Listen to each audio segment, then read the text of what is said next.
नमस्कार, मैं हूं मृत्युंजय कुमार झा और कमोडिटी सुपरफास्ट में आपका स्वागत है। और इस वक्त की महत्वपूर्ण खबर, बड़ी खबर यह है कि रबी फसलों की एमएसपी बढ़ाने का ऐलान कर दिया गया है। जो खबर आज हमने आपको दिखाई थी कि एमएसपी बढ़ाने पर फैसला हो सकता है, वो खबर अब आ चुकी है। आधिकारिक तौर पर कैबिनेट की बैठक में इसका फैसला हो गया है। गेहूँ की एमएसपी में 40 रुपये प्रति क्विंटल की बढ़ोतरी की गई है पिछले साल के मुकाबले।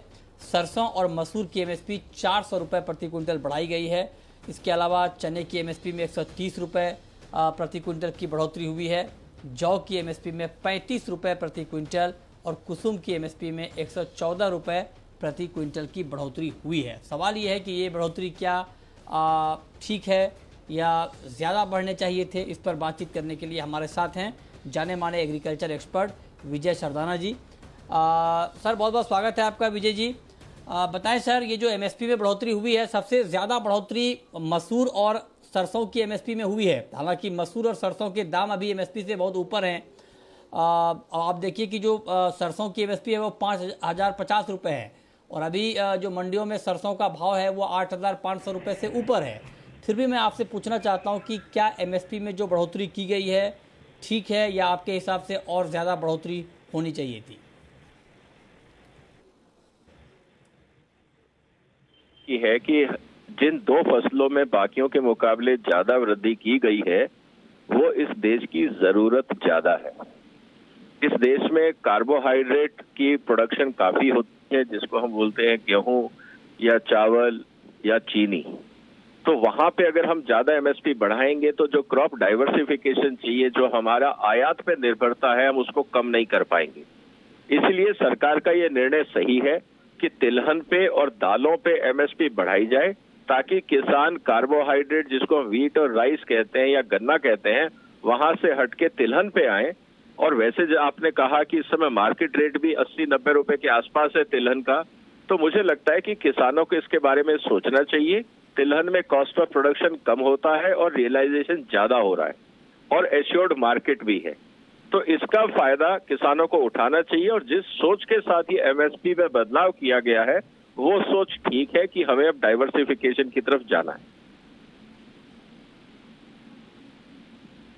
अच्छा, तो आप कहेंगे क्रॉप डाइवर्सिफिकेशन के लिए ज़रूरी है कि हमें क्रॉप का पैटर्न बदलना चाहिए। लेकिन सर, एक बात मैं आपसे और पूछना, आपने कहा कि कॉस्ट ऑफ प्रोडक्शन की बात आपने की, लेकिन जो गेहूं का कॉस्ट ऑफ प्रोडक्शन है वो 1,008 रुपये प्रति क्विंटल के आसपास बताया जा रहा है सर, जिसके अगेंस्ट में एमएसपी जो है वो 2,015 रुपये है। मतलब लागत के मुकाबले 100% ज़्यादा है एमएसपी, इस बात का दावा किया जा रहा है। तो यहाँ तो ज़्यादा बेनिफिट है सर, 100% लागत के मुकाबले एमएसपी।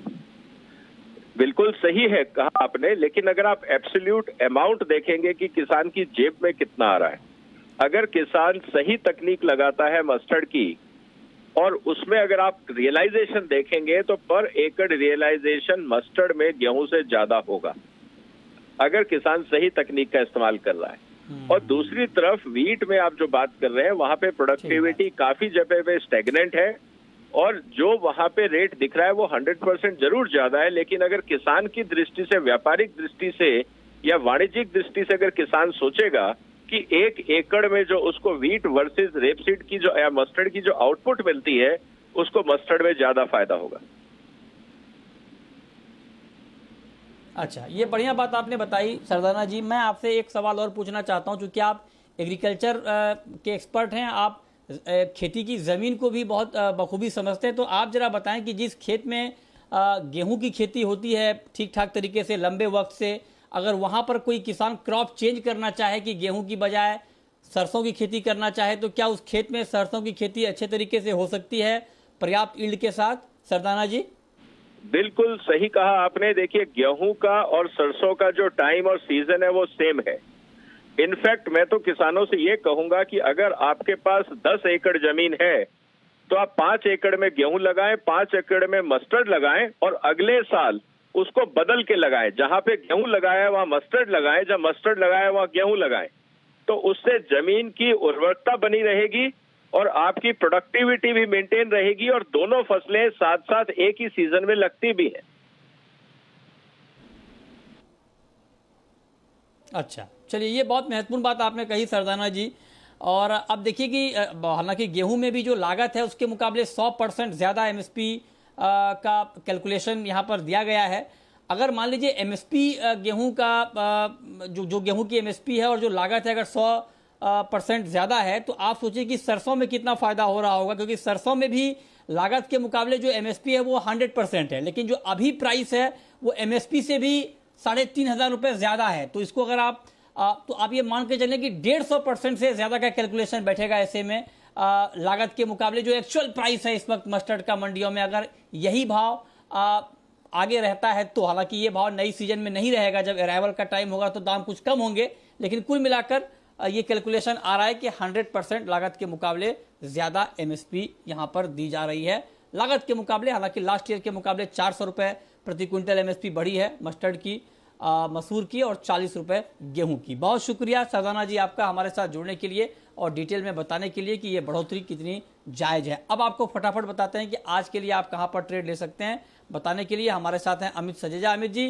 संक्षेप में बताएं सर कि सिल्वर में और क्रूड में आज के लिए क्या करना चाहिए। जी नमस्कार मिथुन जी।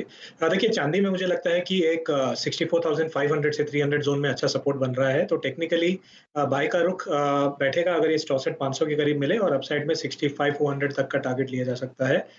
वहीं क्रूड ऑयल में जहां से बाय रिकमेंड किया था वहां से ऑलरेडी क्योंकि दाम ऊपर आ चुके हैं, तो मैं एक रिवाइज कॉल देना चाहूंगा। 5060 के आसपास बाइंग की जा सकती है 5,000 के लेवल का स्टॉप लेकर, और 5150 का टारगेट लिया जा सकता है।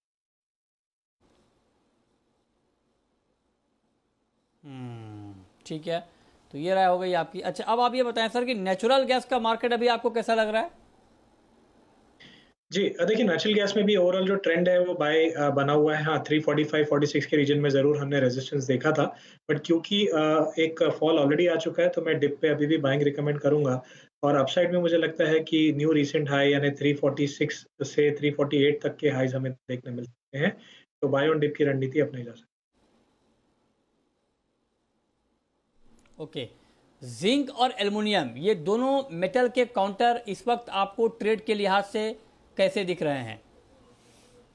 जी देखिए जिंक में अच्छी खासी रिकवरी ऑलरेडी देख चुके हैं, उसके बाद पिछले 2 दिनों से कंसोलिडेशन फेज में है। मुझे लगता है कि इसका जो रेजोल्यूशन होगा अपसाइड होगा, यानी ऊपर की तरफ प्राइसेस जाएंगी। 249 के करीब मिले तो बाइंग अपॉर्चुनिटी बनेगी, और अपसाइड में 251.5 से 252 तक के टारगेट ले सकते हैं।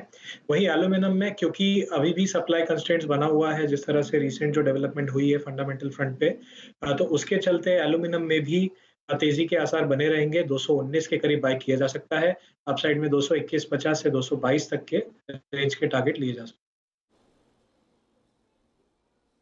हैं। जी बहुत शुक्रिया आपका हमारे साथ जुड़ने के लिए, बताने के लिए कहां पर कमाई के मौके बनेंगे।